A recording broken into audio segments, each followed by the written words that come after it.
Hello दोस्तों, मैं सौरभ आप सभी का स्वागत करते हैं हम अपने यूट्यूब चैनल एसएससी माहौल पे। तो दोस्तों, एसएससी सीजीएल का जो रिजल्ट है टीयर 1 का, वो बहुत बेसब्री से इंतजार के बाद कल जो है फाइनली आउट हुआ। और आउट होने के बाद बहुत ही ज़्यादा दुख भी हुआ, क्योंकि एसएससी सीजीएल 2024 की जो टीयर 1 की जो कट ऑफ है वो बहुत ही ज़्यादा हाई है। जो जिसको आप बोल सकते हो unexpected cut off, unpredictable cut off. इतना किसी ने भी प्रिडिक्ट नहीं किया था। सारी की प्रिडिक्शन वही की वही रह गई। और कट ऑफ जो है आसमान छूता हुआ आया। जो कट ऑफ निकल कर आई उससे तो किसी को ट्रस्ट ही नहीं हो रहा कि ये कट ऑफ कैसे पॉसिबल है। मैं आप सभी को बता दूं कि वैकेंसी जो हमारी टेंटेटिव थी उससे बढ़ी है। वैकेंसी 110% वैकेंसी बढ़ी है। ये मैं आपको बता रहा हूँ। जब आपकी चार्ट आएगी उस टाइम आपको पता चलेगा कि वैकेंसी बढ़ी हुई है। फिर इन्होंने क्या किया है कि बच्चे कम बुलाए हैं। मैं ये पूछना चाह रहा हूँ एसएससी से कि आखिर यूआर से सिर्फ 25,000 ही कैंडिडेट क्यों लिए गए। क्या टीसीएस लैब में ही गड़बड़ी हो रही है? क्योंकि बहुत सारी चीजें आपको मैं इस वीडियो में दिखाने वाला हूं, जिससे कि कुछ चीजें ऐसे निकल कर आ रही है कि क्या उसमें गड़बड़ी हो रही है जिसके कारण ये कट ऑफ हाई आया है। और साथ ही साथ इस वीडियो के थ्रू जितने भी एसएससी फील्ड के टीचर्स हैं उन सभी से मेरा हम्बल रिक्वेस्ट है कि प्लीज इस इशू के ऊपर आप एक बार जरूर आवाज उठाइए, ताकि ये चीजें एसएससी तक पहुंचे। लिटरली कुछ तो गड़बड़ हुआ है। ऐसा इसे नहीं माना जा सकता कि सभी कोई 140 ला रहे थे तो वही बोल रहे हैं गड़बड़ है। ऐसा बिल्कुल भी नहीं है। मैं अभी आपको बहुत कुछ दिखाने वाला हूँ, वीडियो को पूरा वॉच कीजिएगा। और ये सारी चीजें जो है ना, एक स्कैम की तरफ जो है ना इशारा करती है कि कुछ ना कुछ तो गड़बड़ हुआ है। बहरहाल वीडियो में आगे बढ़ते हैं। चैनल पे पहली बार होंगे तो चैनल को जरूर सब्सक्राइब कर लेना। वीडियो जितना ज्यादा हो सके शेयर करो, ताकि मैक्सिमम लोगों तक पहुंचे। और ये हो सके तो उन टीचर्स तक भी पहुंच जाए जिनके लिए मैं रिक्वेस्ट कर रहा हूं, जिनसे मैं रिक्वेस्ट कर रहा हूं, ठीक है। वो भी इस मुद्दे पे कुछ बोले। करना कुछ भी नहीं है, बस अपनी आवाज उठानी है कि आखिर हुआ है मतलब क्या हुआ है एग्जैक्टली ये पता चल पाए, ठीक है। चलो सेशन को स्टार्ट करते हैं। टेलीग्राम से नहीं जुड़े तो लिंक आपको डिस्क्रिप्शन में है, जुड़ जाना। तो जैसा कि आप देख सकते हो यहाँ पर हमारा जो है ये सीजीएल 2024 का यहाँ पर कट ऑफ है, जो कि ऑल अदर पोस्ट के लिए है, लिस्ट 3। यहाँ पे अगर आप देखोगे तो एससी की जो कट ऑफ गई है 126 गई है। वहीं आप 2023 की कट ऑफ देखोगे, यहाँ पे हमारे पास वैकेंसी बढ़ी हुई वैकेंसी से ही बात कर लेते हैं। हमारे पास जो वैकेंसी थी आई थिंक वो वैकेंसी 8,000 के आसपास थी, ठीक है। उसी के बिहाफ पे बात करते हैं। तो एससी की कट ऑफ आप देख सकते हो 126.680201। यहाँ पे आप देख सकते हो कि एससी की कट ऑफ कितनी गई है। यहाँ पर एक 126.4045, ये 2024 में सेम कट ऑफ गई है। यहाँ पे 14,000 कैंडिडेट लिए गए थे, यहाँ पे हमारे पास 31,000 कैंडिडेट लिए गए हैं। बट कट ऑफ हमारी सेम है, ठीक है। यहाँ पे आप देख सकते हो एसटी का वेरिएशन ज्यादा आपको दिख रहा है। 16,000 कैंडिडेट लिए गए, 111 कट ऑफ है। यहाँ पे एसटी में 118 कट ऑफ थी, और यहाँ पर आपको 6152 कैंडिडेट लिए गए थे, ठीक है। यहाँ पे ओबीसी की 146 है 2024 में, जहां वैकेंसी हमारे पास 17,727 है। अब यहाँ पर देखो तो 145 है, यानी कि जस्ट पॉइंटों का यहाँ पर डिफरेंस है। एक भी पॉइंट नहीं है, ठीक है। एक भी नंबर का यहाँ पर डिफरेंस नहीं, पॉइंट में डिफरेंस है। 21,217 कैंडिडेट लिए गए। यहाँ पे आप देख सकते हो तो 50,191 कैंडिडेट लिए गए। ईडब्ल्यूएस की 142 गई है, 23,000 कैंडिडेट लिए गए हैं, लगभग 24,000। और ईडब्ल्यूएस की 143 गई थी, और यहाँ पे आपको 11,000 कैंडिडेट लिए गए हैं। मतलब कैंडिडेट ज्यादा लिए गए हैं, फिर भी कट ऑफ हमारी हाई रह रही है। 153 यूआर की गई है जिसमें 25,000 कैंडिडेट लिए गए। 150 थी जिसमें 13,000 कैंडिडेट। ये 25,000 कैसे लिया गया है समझ में नहीं आ रहा। अदर्स की आप देख सकते हो। तो यहाँ पे सिंपल सा लॉजिक ये होता है कि जब इस बार हमारे पास वैकेंसी ज्यादा थी, पिछले, मैं ये नहीं कह रहा हूं कि बढ़ के 20,000 हो गई वाली बात छोड़ देते हैं। फिलहाल टेंटेटिव तो यही था। इसमें हमारे पास टेंटेटिव 7,500 थी, 75 या 7,600 थी। तो इससे तो बहुत ज्यादा डबल था। डबल से भी ज्यादा था। तो फिर हमारी कट ऑफ कुछ ना कुछ, मैं मानता हूं कि प्रिडिक्शन एक साइड रखते हैं, हमने जो प्रिडिक्ट किया है 140 145, वह सारी चीजें एक साइड रखते हैं, ठीक है। ये चीजें समझ में नहीं आ रही है कि जहां आप यूआर में पिछली साल पिछले साल आपने क्या किया था, यहाँ पर 13,133 कैंडिडेट लिए थे, तब 150 कटअप गई थी। इस बार आप 25,000 कैंडिडेट ले रहे हो, फिर ये आपके 153 कटअप जा रही है। कैसे पॉसिबल है इतना हाई कटअप जाना। बात रही कंपटीशन की, तो देखो 2023 की अगर हम बात करें, तो 2023 में आप देखोगे कि 2022 का जो था ना, यहाँ पर 22 का जो सिलेक्शन था वहां पर आपका, 22 में ह्यूज वैकेंसी आई थी, और वहां पे बहुत ही मतलब किसी किसी नॉर्मल कैंडिडेट का भी हो गया था जो बहुत अच्छा प्रिपरेशन नहीं किया था, क्योंकि वैकेंसी अच्छी खासी थी। और वहां पे भी लक के कारण बहुत ऐसे डिजर्विंग कैंडिडेट भी थे जिनका नहीं हो पाया था। फिर उसके बाद में 23 में हमारे पास कंपटीशन आप देख रहे हो, वैकेंसी कम थी, तो उसके कारण हमारी कटअप थोड़ी हाई दिखी। सिमिलरली इस बार सभी कोई ने अनुमान लगाया था कि वैकेंसी ज्यादा है तो कटअप शुड भी, मैंने तो 139 तक ही मैक्सिमम माना था। जैसे आरबी सर ने, उन्होंने आई थिंक 146 तक उनका मैक्सिमम था।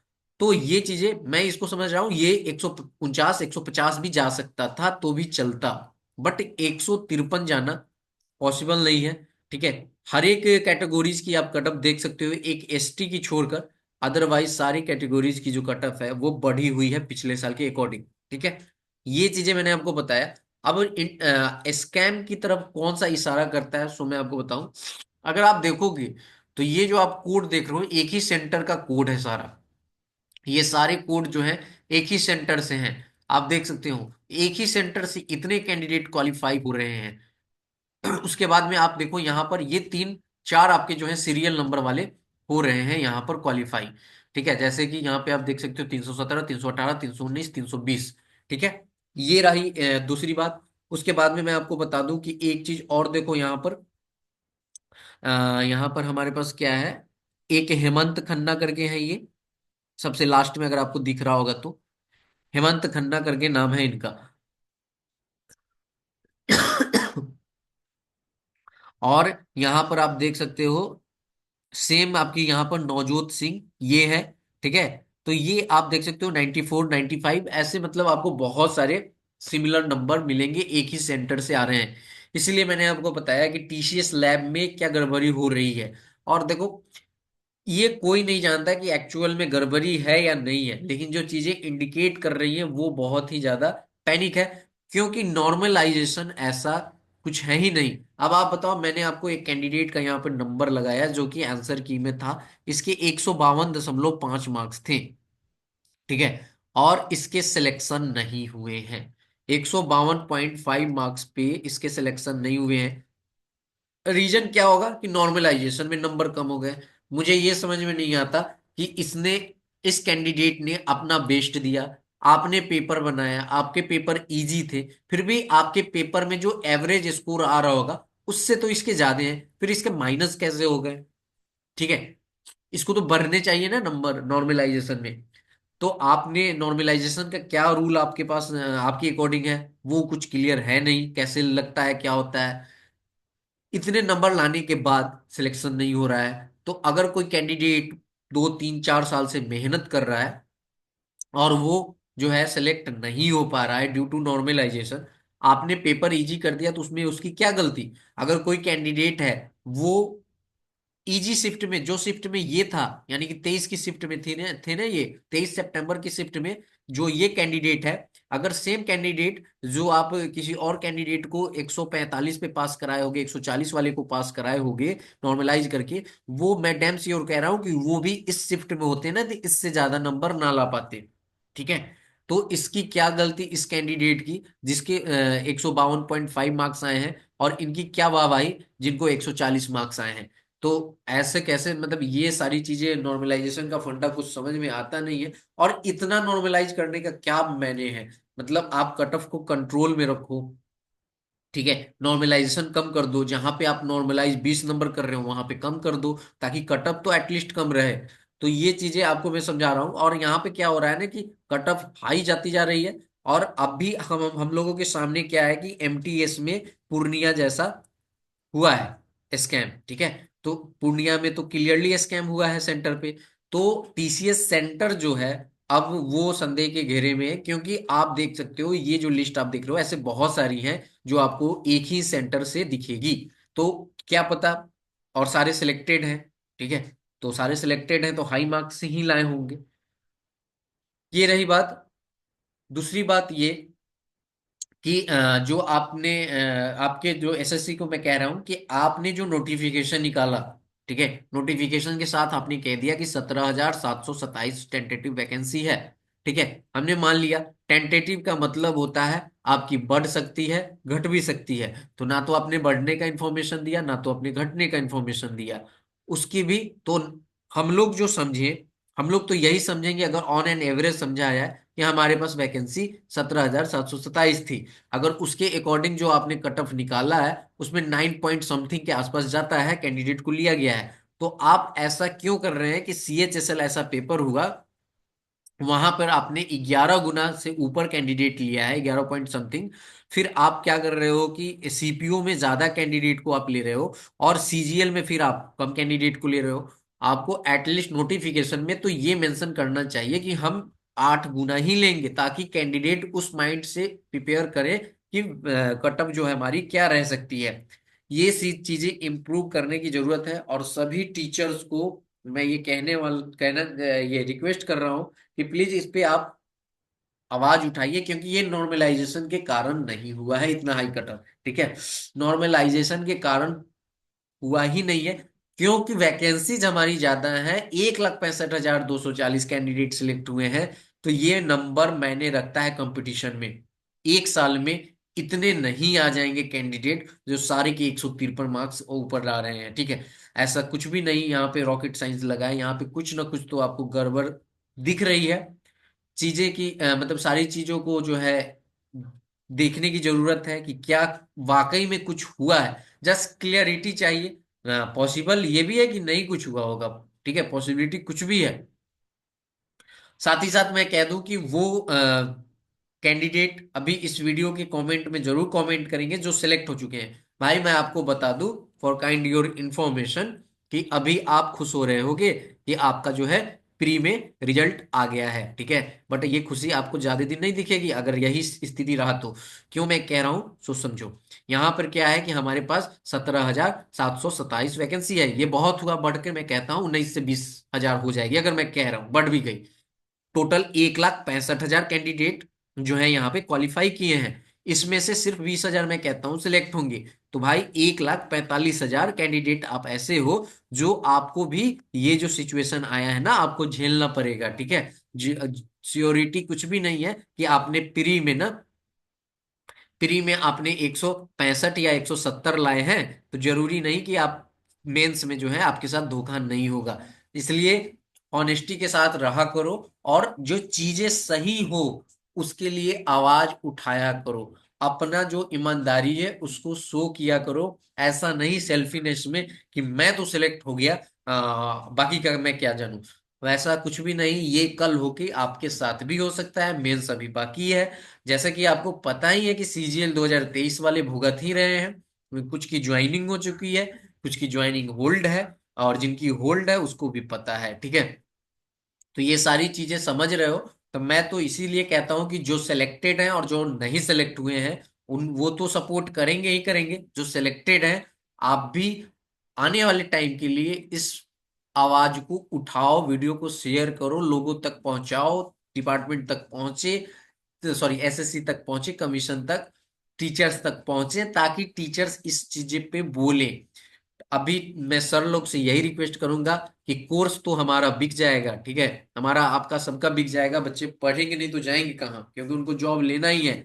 बट ये टाइम अभी जो है थोड़ा सा है कि अपनी वॉइस ऊपर करना। खासकर परमा सर मैं आपसे ये कहूंगा कि आपने जब टाइपिंग के लिए बच्चे रो रहे थे सीएचएसएल में, तो आपने बकायदा बहुत लंबा चौड़ा मेल कराया, ठीक है, कि मेल करो एसएससी को, मेल करो। बट जैसे ही रिजल्ट आया है आपका इस मुद्दे पर एक बार भी नहीं आवाज आप इस पे उठाए हो कि कुछ ऐसा भी हो सकता है। मैं अगर कह रहा हूं कि कुछ ऐसा हुआ है इसका मतलब ये नहीं कि हुआ ही है।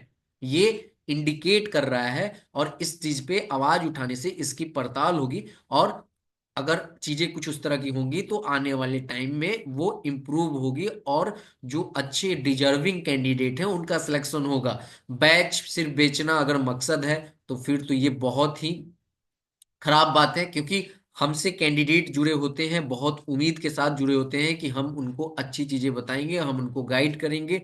ऐसा नहीं, तभी वो हमसे जुड़ के हम पे ट्रस्ट करके हम हमारे कोर्स को भी खरीदते हैं, हमारे हर एक चीज में पार्टिसिपेट करते हैं। और अगर इस टाइम में हम उनका साथ नहीं देंगे तो किसका साथ देंगे? क्योंकि सर मैं आप सभी को बता दूं कि ये जो 1,65,000 कैंडिडेट हैं, मैं आपको फिर से बता रहा हूं आप लोगों को सर, अगर आप नहीं आवाज उठाओगे तो मैं यही कह रहा हूं कि 1,65,000 कैंडिडेट जो हैं, इसमें से 1,45,000 जो रेस्ट रह जाएंगे वो सर फिर आप बैच आपके लेंगे। तो इनके लिए तो एटलीस्ट आवाज उठाइए, ताकि जो नहीं सिलेक्ट हुए हैं और जिनके साथ आगे हो सकता है कुछ ऐसा, कम से कम उस पे तो लगाम लगे। चीजें आप अपने अकॉर्डिंग सोचते हो कि हमें किस मुद्दे पे बोलना चाहिए, किस मुद्दे पे नहीं बोलना चाहिए, लेकिन मेरे अकॉर्डिंग जनरल जो मुद्दा है उस पे आवाज उठानी ही चाहिए सभी कोई को। शुभम जैन सर हैं, आप आपने कल वीडियो बनाया और आपने कहा कि नॉर्मलाइजेशन अगर ज्यादा हुआ होगा तो ठीक है, नहीं हुआ होगा तो ये सोचने वाली बात है। सर नॉर्मलाइजेशन यहाँ पे खेला ही नहीं है, ठीक है। हम सभी को पता है कि नॉर्मलाइजेशन हमेशा रोल प्ले करता है, बट इस बार की चीजें नहीं कर सकती क्योंकि वैकेंसीज हमारे पास अच्छी खासी हैं। और वहीं पे मैं आपको बता दूं कि यहाँ पर 1,65,000 कैंडिडेट हैं, ये डेटा कुछ और कहता है, और इसमें 153 कटअप जाना कांट बी एक्सेप्टेबल, ठीक है। मैं सभी से रिक्वेस्ट करूंगा कि वीडियो जितना ज्यादा हो सके लाइक और शेयर करो, ताकि मैं आप सभी के लिए आवाज उठा रहा हूं। मेरा कुछ भी नहीं है, जब जहां सभी कोई चुप है मैं भी चुप रह सकता हूं। मैं सिर्फ जो भी सिलेक्ट हुए हैं उनके लिए भी कुछ कह सकता हूँ, सिर्फ उन्हीं की बात कर सकता हूँ। बट मैं ऐसा क्यों करूं? क्योंकि मुझे पता है कि आप अभी फुल्ली सिलेक्टेड नहीं हुए हो, इसमें से सिर्फ 19 से 20 हजार ही सिलेक्ट होंगे। तो वही मैं कह रहा हूं कि जो और रहोगे उनके साथ भी ये चीजें हो सकती हैं। So it's a humble request to all teacher, please raise voice for candidate जो नहीं सिलेक्ट हुए हैं, उनके लिए तो आवाज उठानी ही चाहिए। और जिनके साथ ये हो सकता है, पॉसिबिलिटीज है, और एसएससी से भी रिक्वेस्ट है कि अगर कुछ ऐसा है तो आप आवाज उठाइए। आपने बहुत ही बेहतरीन गेम खेला है कि एक तो आपने रिजल्ट लेट किया, डिले, उसके बावजूद कल आपने रिजल्ट दिया, और जस्ट सडनली आपने क्या किया कि कैलेंडर भी आउट कर दिया, ताकि 2025 में सभी कोई बिजी हो जाए और इस मुद्दे पे किसी का ध्यान ही ना जाए। तो इस चीज को देखिए, समझिए। मुझे जहां तक समझ में आ रहा था मैंने आपको वीडियो में चीजें बताई हैं, आप लोग भी बताओ कुछ गलत है या सही है। और अगर आपको लगता है कि कुछ इस वे में हो रहा है तो प्लीज राइज कीजिए वॉइस। क्योंकि अगर कोई 153 लाकर भी सिलेक्ट नहीं हो रहा है तो ये बहुत ही ज्यादा दुखदाई है। एक तो 153 जाना नहीं चाहिए, और गई भी है तो 153 लाने के बाद सिलेक्शन नहीं हुआ, तो बहुत ही ज्यादा यहाँ पर बैड न्यूज है आने वाले टाइम के लिए। क्योंकि डे बाय डे हमारी कंपटीशन बढ़ रही है, और ऐसा ही रहा तो डेफिनेटली क्या कट ऑफ रहेगी, क्या नहीं रहेगी, किसका सिलेक्शन होगा, कौन पढ़े कौन ना पढ़े, ये कुछ पता ही नहीं चलेगा, और सारी चीजें व्यर्थ रह जाएगी।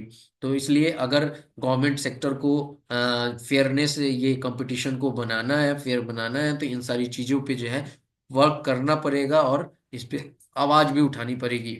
इस वीडियो में इतना ही, मिलेंगे अगली वीडियो में। जय हिंद, जय भारत, सभी को ख्याल रखिएगा।